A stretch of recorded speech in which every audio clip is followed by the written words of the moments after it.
수많은 지도자와 성도들이 계신데 상당수가 1단계, 2단계에 머물러 있지 않는가.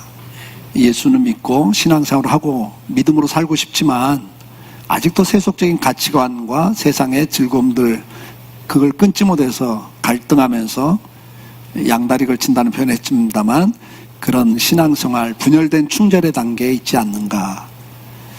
그리고 또 상당수는 3단계로 나간다고 저는 봅니다.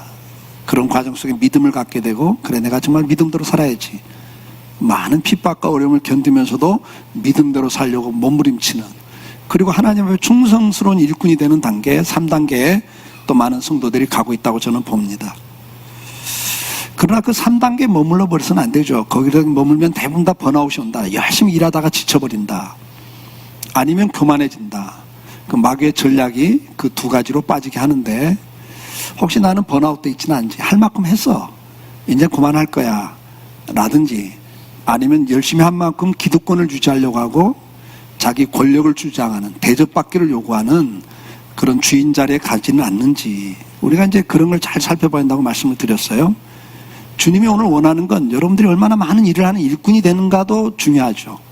그러나 주님과 더 깊은 교제를 하고 이제는 주님의 응답을 받고 주님의 뜻을 분별하고 그 뜻에 순종하고 사는, 주님과 정말 동행하는 성도가 되기를 원하신다.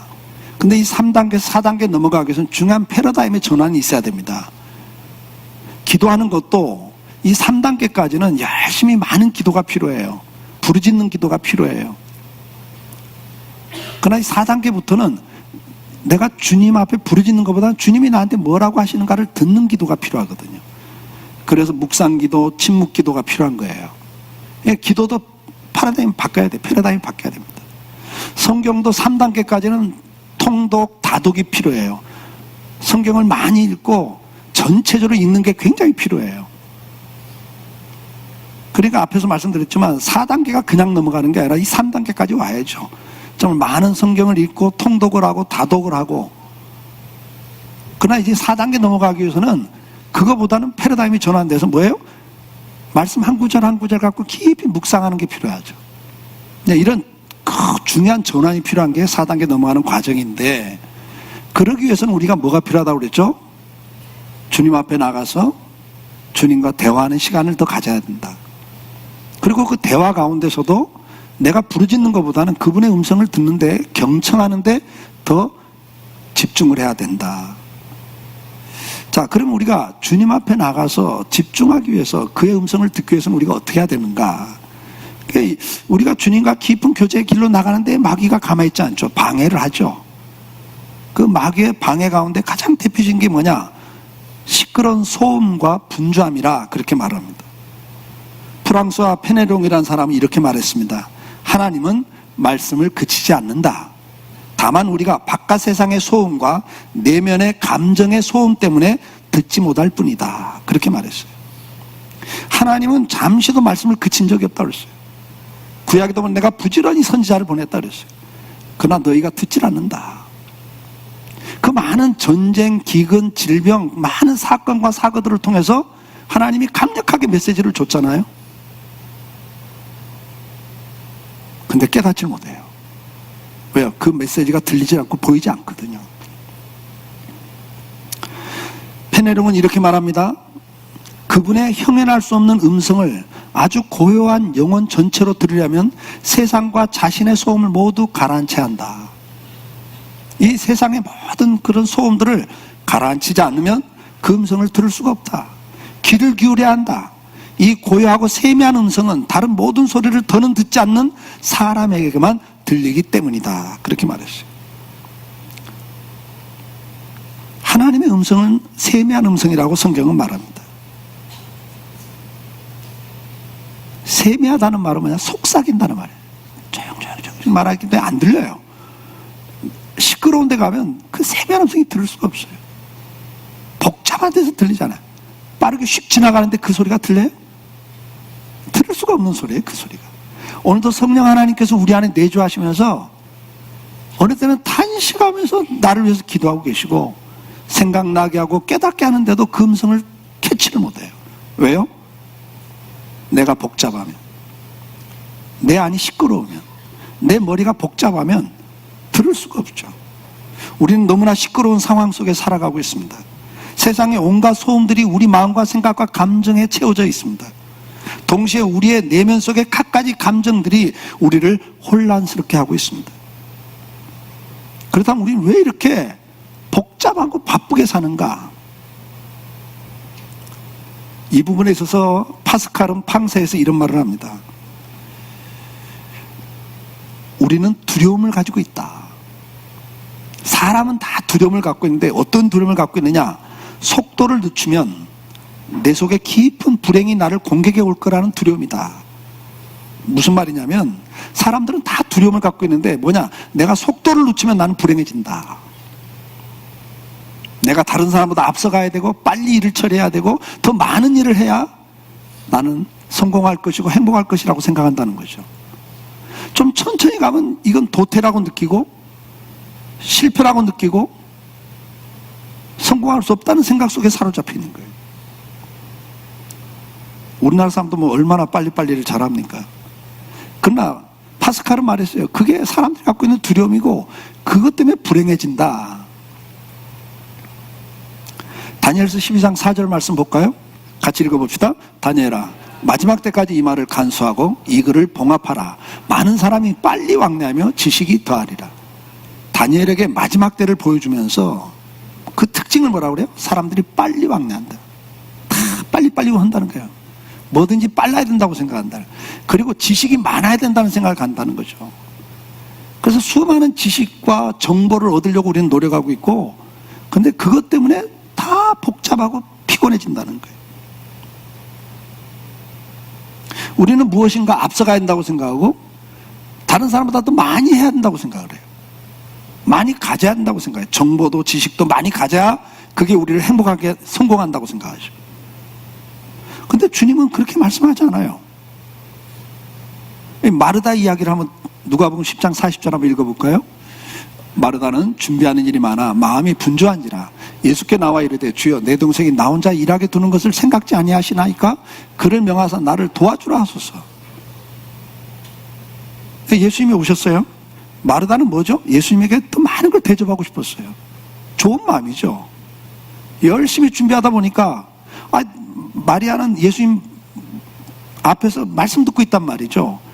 짜증이 나는 거예요. 화가 나는 거예요. 아니 나는 지금 이렇게 바빠 죽겠는데 쟤는 뭐하고 있나? 그리고 예수님은 또 그걸 왜 보고만 계시는가? 그래서 예수님께 말씀을 해요. 마리아 좀 내보내 주세요. 이렇게 이야기하는 거죠.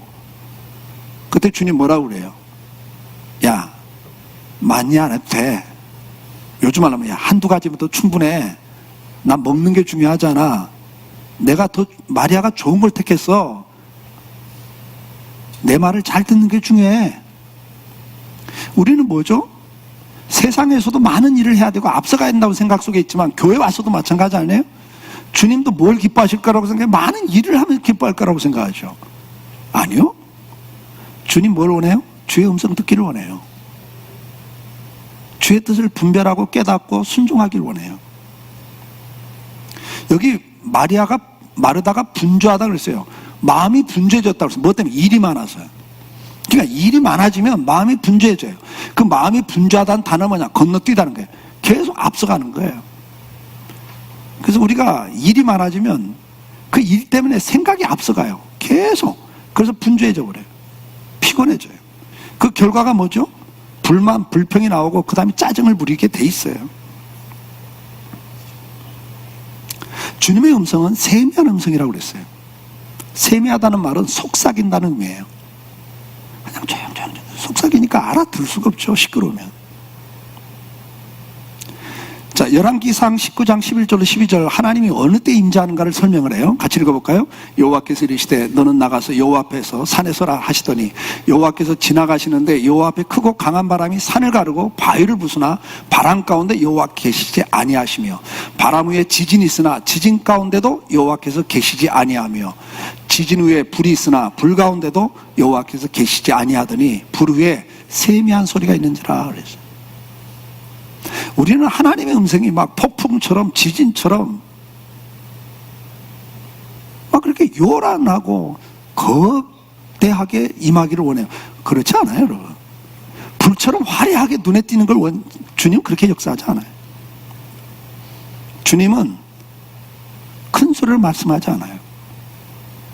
막 눈에 띄게 막 화려하게 말씀하지 않아요. 조용한 가운데 말씀을 하세요. 속삭이셔요. 그렇기 때문에 시끄럽고 복잡하고 빨리 지나가면 들을 수가 없어요. 로마서 11장 8절 말씀 같이 읽어보겠습니다. 기록된 바 하나님이 오늘까지 그들에게 혼미한 심령과 보지 못할 눈과 듣지 못할 귀를 주셨단가 같으니라. 어느 시대나 하나님 말씀을 듣지 못하고 반역하는 것은 혼미한 심령 때문이라고 말해요. 구약 시대부터 오늘날까지 혼미한 심령 때문에, 그리고 보지 못할 눈과 듣지 못할 귀를 가졌기 때문에 하나님 뜻을 깨닫지 못하고 반역했다고 성경은 말해요. 하나님은 수없이 말씀하셨고, 앞에서 말씀드린 것처럼 수많은 사건과 환경들을 통해서 메시지를 줬어요. 깨달으라고. 어느 때는 질병을 통해서, 어느 때는 전쟁을 통해서, 어느 때는 경제적 기근을 통해서. 근데 그걸 전혀 못 깨달아요. 왜요? 내가 지금 그의 주의 음성이 들리지 않는, 내 마음이 복잡하고 생각이 복잡하고.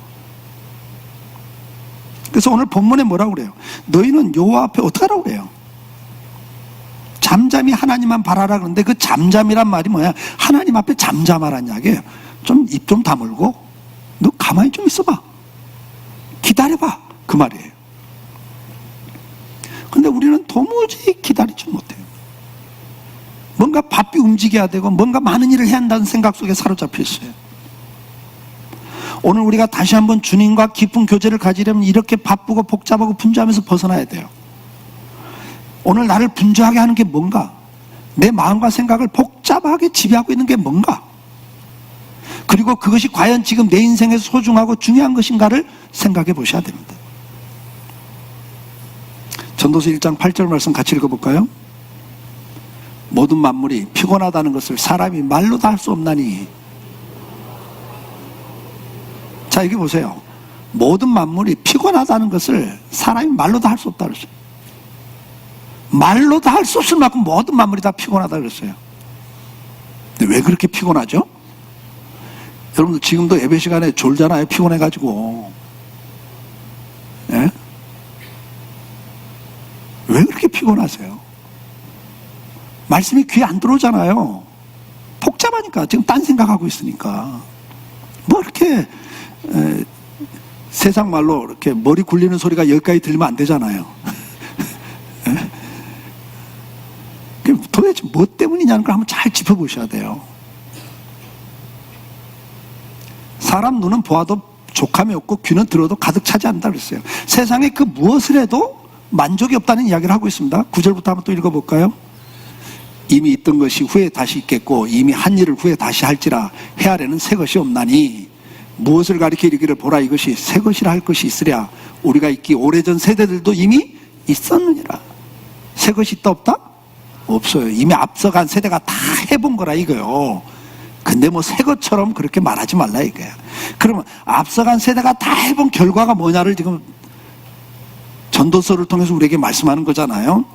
전도서 1장 16절 말씀 같이 한번 읽어보겠습니다. 내가 내 마음속으로 말하 이르기를 보라 내가 크게 되고 지혜를 더 많이 얻었으므로 나보다 먼저 예루살렘에 있던 모든 사람들보다 낫다 하였나니 내 마음이 지혜와 지식을 많이 만나 보았음이라. 내가 다시 지혜를 알고자 하여 미친 것들과 미련한 것들을 알고자 하여 마음을 썼으나 이것도 바람을 잡으려는 것인 줄을 깨달았도다. 지혜는 많으면 번뇌가 많으니 지식을 더하는 자는 근심을 더하느니라. 자, 여기 16절 보세요. 여러분 16절에 뭐라고 말합니까? 내가 더 크게 되었다. 내가 지혜를 많이 얻었다. 그러나 내가 더 많은 걸 추구해 보겠다 했던 그것도 헛되더라. 그러면서 솔로몬처럼 지혜로웠던 사람이 어디 있어요? 만물 박사였어요. 그런데 내가 알지 못하는 세계가 더 있기 때문에 그걸 추구해 봤는데 결론이 뭐더라? 18절이 결론이에요. 더 많은 지식을 얻으면 얻은 만큼 뭐가 더하더라? 옛날 어른들 그래서 아는 게 병이라고. 모르면 지나갈 것도 아니까 미리 끌어다 근심하고 걱정하고. 이게 다 옛날부터 지금까지 살아온 삶의 결과라는 이야기를 하고 있습니다. 전도서 2장 3절 4절 한번 읽어볼까요? 내가 내 마음에 깊이 생각하기를 내가 어떻게 해야 내 마음을 지혜로 다스리면서 술로 내 육신을 즐겁게 할까? 또 내가 어떻게 해야 천하의 인생들이 그들의 인생을 살아가는 동안 어떤 것이 선한 일인지를 알아볼 때까지 내 어리석음을 꼭 붙잡아 둘까? 나의 사업을 크게 하노라. 내가 나를 위하여 집들을 짓고 포도원을 읽으며 많은 것들을 사업도 크게 해봤다.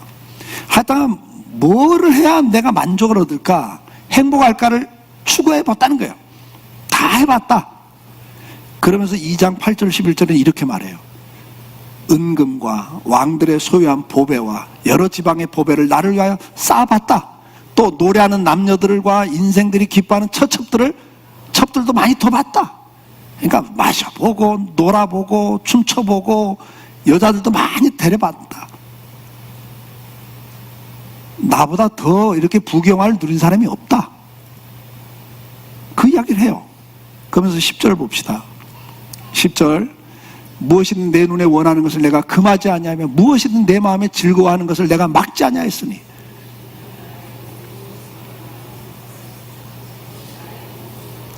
다 해보고 싶은 거 다 해봤다 그 말이에요. 근데 11절이 결론이에요. 결론 한번 읽어볼까요? 그 후에 내가 생각해 본즉 내 손으로 한 모든 일과 내가 수고한 모든 것이 다 헛되어 바람 잡는 것이며 해 아래 무익한 것이로다. 허무하고 무익하더라. 유익이 없더라. 그 이야기예요. 그리고 최종적인 결론 17절입니다. 같이 읽어볼까요? 이러므로 내가 사는 것을 미워하였노니 이는 해 아래 사는 일이 내게 괴로운 뿐이요 모두 다 헛되어 바람 잡으려는 것이기 때문이로다.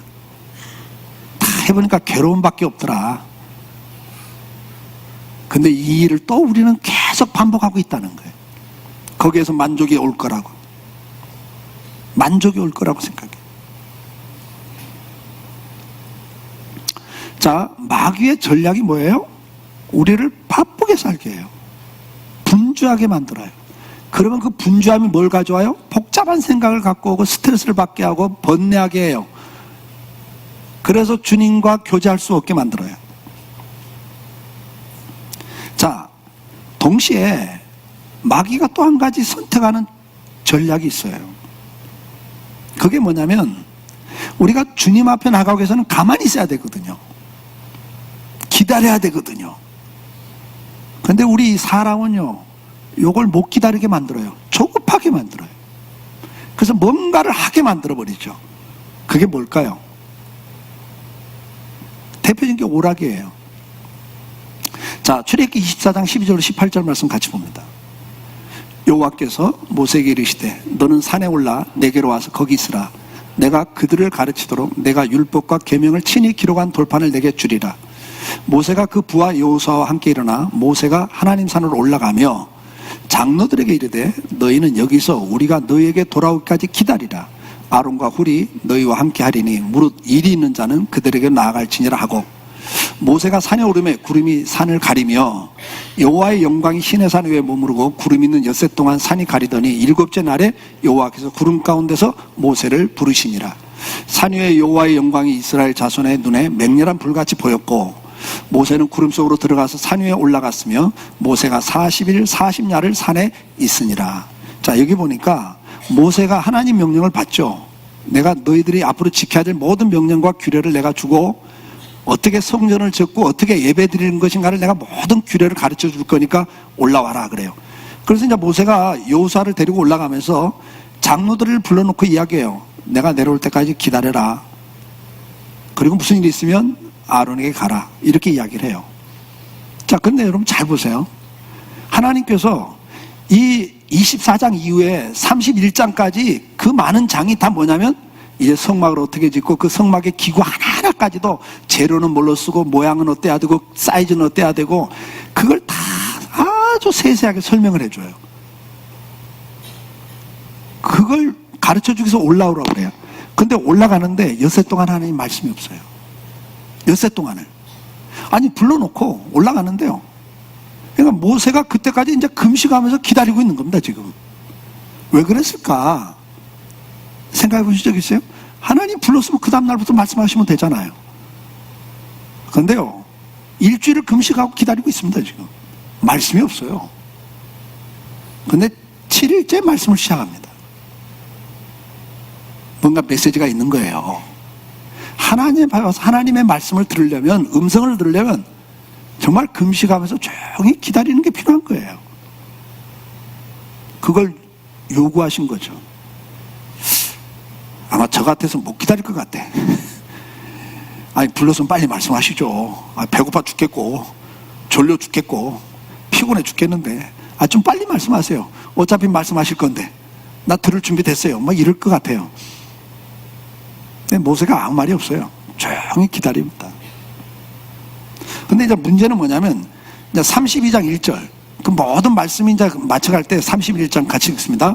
백성이 모세가 산에서 내려오니 더딤을 보고 모여 백성이 아론에게 이르되, 일어나라, 우리를 위하여 우리를 인도할 신을 만들라. 이 모세 곧 우리를 애굽 땅에서 인도하여낸 사람은 어찌 되는지 알지 못함이니라.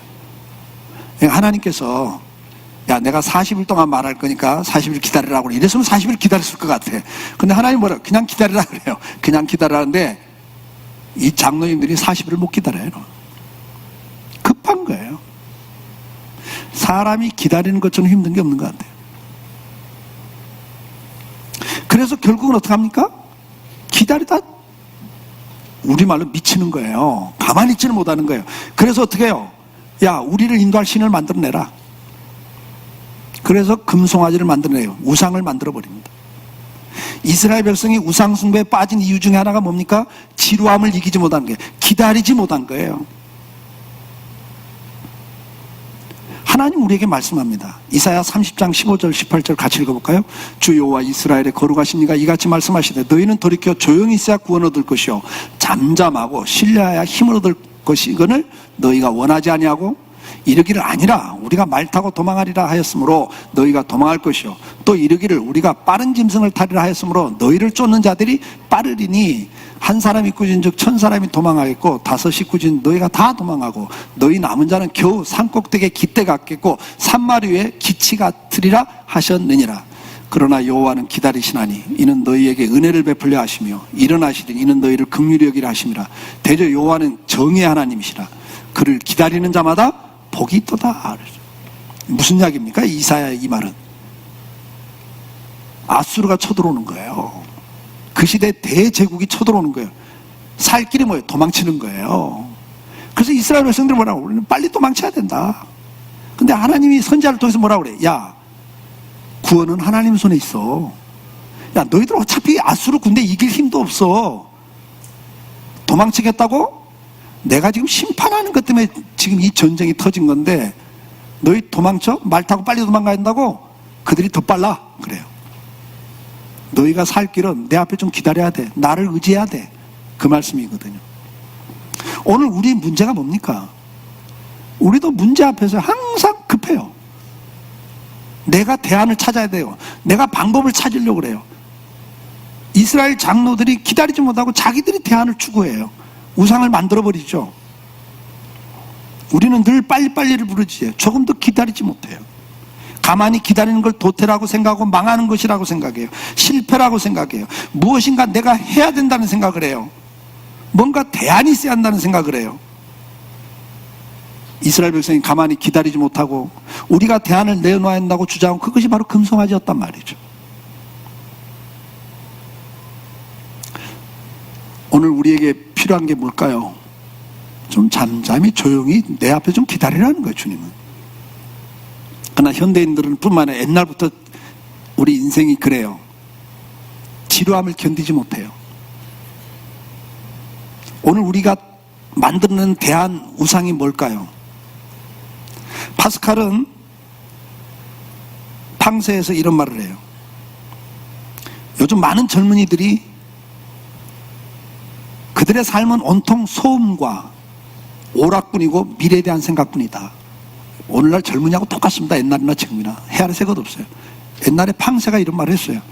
오늘날 젊은이들의 삶은 온통 소음과 오락뿐이고 미래에 대한 생각뿐이다. 그런 오락을 빼앗기면 그들은 지루해서 죽으려고 한다. 그러면서도 자기도 모르는 사이에 자신이 허무하게 느껴진다. 똑같죠? 오락을 잃고 내면을 들여다보게 되면 참을 수 없이 금방 우울해지기 마련이다. 오락을 포기하고 자기 내면을 들여다보면 참혹해진다는 거예요. 우울해진다는 거예요. 그보다 더 비참한 상황은 없다. 그렇게 말했어요. 어거스틴도 어른이나 젊은이들이 이런 오락 중독에 빠지는 걸 책망했어요. 어거스틴은 이런 말을 했어요. 사람들은 노는 걸 좋아한다. 어른들도 그것을 좋아하면서 아이들이 똑같이 놀면 벌을 준다. 그랬어요. 그러니까 똑같아. 옛날이나 지금이나. 자기들도 노는 거 좋아하고 게임 좋아하고 노는 거 좋아하면서 애들이 노는 거 보면 벌을 준단 말이에요. 파스칼도 이런 말을 했어요. 왕도 오락이 없으면 아주 비참해진다. 그러면서 이런 말을 이어가요. 사람들은 남녀노소 빈부귀천을 떠나 모두 가장 두려워하는 것은 고요함이다. 사람들이 다 두려워하는 게 뭐라고요? 조용히 있는 걸 두려워한다는 거예요. 하지만 내면의 평안함은 고요함 속에서 태동된다. 진짜 평안은 고요함 속에서 오는 건데 사람들은 고요함을 두려워한다는 거예요. 가만히 있는 걸 두려워한다는 거예요. 안절부절 못하게 된다. 그러면서 오락을 탐하는 마음만큼 그들은 불행하다는 증거다. 파스칼은 이어서 말합니다. 우리가 진정으로 행복하다면 굳이 행복에 대한 생각을 피하려고 오락을 찾을 필요가 없다. 은밀한 본능이 그들을 몰아가 외부의 오락과 일을 구하게 한다. 파스칼도 정확히 봤던 것 같아요. 사람들은 본능 속에 뭐예요? 오락과 일을 추구하게 만든다는 거예요. 왜? 행복을 원하는데 이 행복은 마음의 평안에서 오는데 사람들이 마음의 고요함을 견디지 못해가지고 두 가지 빠진다. 하나는 오락, 하나는 일. 파스칼은 그렇게 이야기했어요. 은밀한 본능이 그들을 몰아가 외부의 오락과 일을 구하게 한다. 그랬어요. 이는 그들이 항상 느끼고 있는 불행의 결과다. 그랬어요. 그러니까 불행한 사람들이 자기가 행복하려고 추구하는 게 뭐냐니까 일 아니면 오락이라는 거예요. 뭔가 열심히 해서 거기서 자기 만족을 얻으려고 한다는 거예요. 근데 일 속에는 평화가 없다 이거예요. 아니면 오락을 구한다는 거예요. 이게 요즘 세대도 그런 것 같아요. 조금 나이 든 세대는 뭔가 열심히 일해서 자기 성취, 성공을 통해서 행복을 추구하는 거고, 근데 요즘 젊은 세대는 노력해봤자 소용없어. 노력 그러잖아요. 노력해봤자 안 돼. 이 더러운 세상. 이럴 바에 차라리 그냥 즐기고 살아. 욜로족이 되겠다 그러잖아요. 근데 이 두 가지 사상은 옛날부터 계속된 사상이라. 이게 파스칼이 이야기 이미 했어요.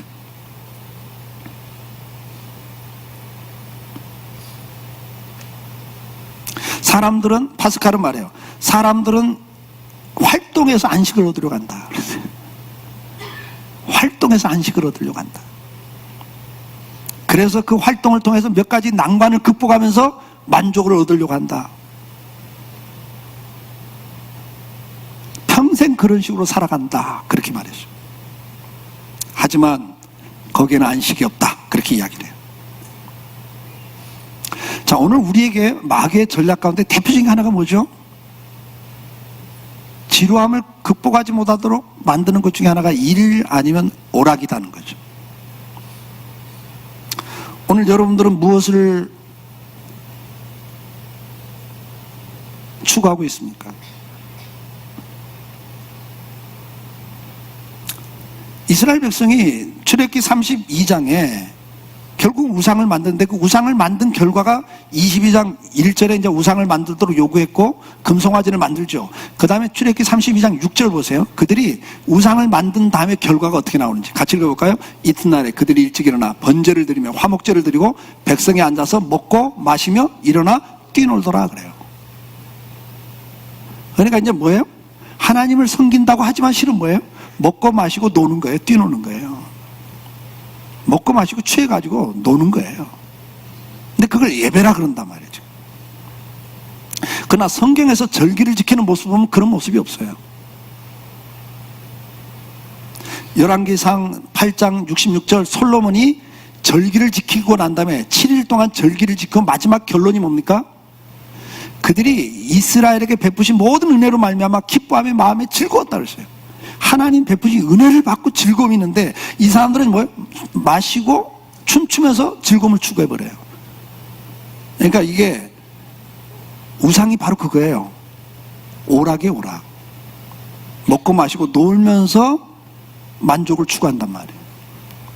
근데 성경에서 절기를 지킨다는 모습은 그렇지가 않아요. 하나님이 주신 은혜 때문에 그들이 즐거워했어요. 자, 역대하 30장 22절에 히스기야 시대에 절기를 지키는 모습이 나옵니다. 여기 보니까 화목제를 드리고 그들의 조상의 하나님 여호와께 감사했다라 그래요. 그러니까 이 예배의 중요한 거 뭐예요? 절기를 지키는 모습에 감사가 대표적으로 나와요. 그 다음에 27절 가보면 이 절기를 지킨 결과를 또 설명하는데 뭐라고 그래요? 그때의 제사장들과 레위 사람들이 일어나서 백성을 위하여 축복하였으니 그 소리가 하늘에 들리고 그 기도가 여호와의 거룩한 처소에 하늘에 이르렀더라 그래요. 그러니까 뭐죠? 여호와 이름으로 축복하고 그 기도가 하나님께 상달되고 그게 있는 거예요. 감사가 있었고 기도가 있었단 말이에요. 에스라 시대 때 절기 지키는 모습 한번 볼까요? 느헤미야 8장 18절 말씀. 에스라는 첫날부터 끝날까지 날마다 하나님의 율법책을 낭독하고 무리가 이래 동안 절기를 지키고 여덟째 날에 규례를 따라 성회를 열었다. 그러니까 7일 동안 절기를 지키는데 제일 계속된 게 뭐예요? 말씀을 계속 낭독하고 백성들은 그 앞에서 그 말씀을 듣고 아멘 아멘 하고 있었다고요. 다시 말해서 정상적인 절기는 말씀과 기도와 찬송과 감사가 있었고 그 결과 하나님의 은혜가 임하면서 마음의 즐거움을 누린 거예요. 평화를 누린 거예요. 그러나 우리는 그런 은혜 속에 있기를 거부해요.